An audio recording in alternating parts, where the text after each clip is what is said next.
Question 20. Which statement about changing price levels is correct?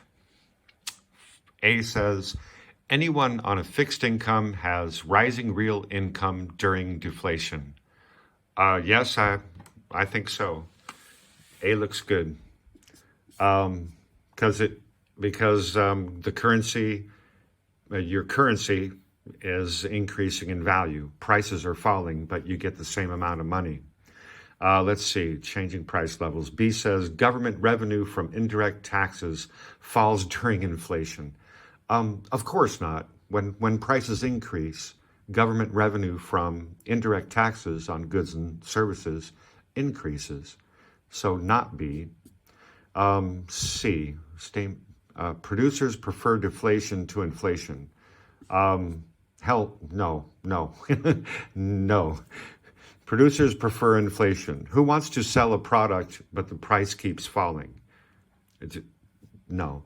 And D says savers prefer index-linked savings when there's deflation rather than inflation. Oh, no. If you're a saver, you want some interest, but when there's deflation, if you have index-linked savings, the indexes will be falling during deflation, so your savings would fall. So you wouldn't do that. So A must be the answer for question 20. Question 21 says, which combination of events is most likely to cause inflation? Okay, so now we want inflation. Let's see, the exchange rate.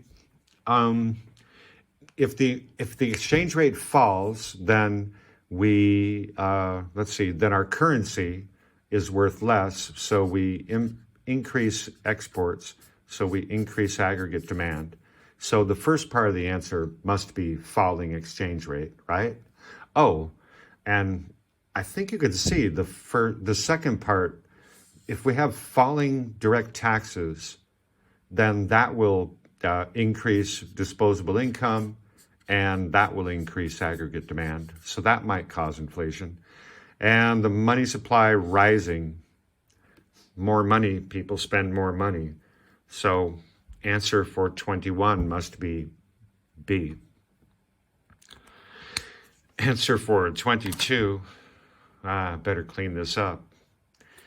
Answer for 22, well, first, what's the question? Let's see. We have a table with some exports and imports between Singapore and New Zealand. So what can be concluded from the table? I'll read this later. Maybe I can solve this here. New Zealand gained more than Singapore from the trade agreement. I'm not sure. Let's see. Percent change. Oh, I should read this. This is 2000. This is 2001. And it looks like Singapore exports increased and Singapore imports increased. Singapore imports from New Zealand increased. But looks like Singapore gained a little bit. Wait. This is these are both 2001. They are different currencies. Oh, so Singapore gained. But A says New Zealand gained more than Singapore from the free trade agreement.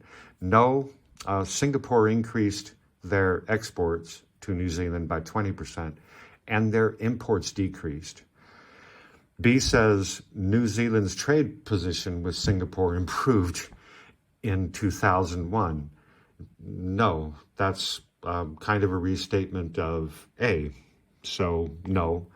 C says Singapore had a trade surplus with New Zealand in 2001. Yes, 508 is more than 331, and 618 is more than 403. So C is the answer for 22.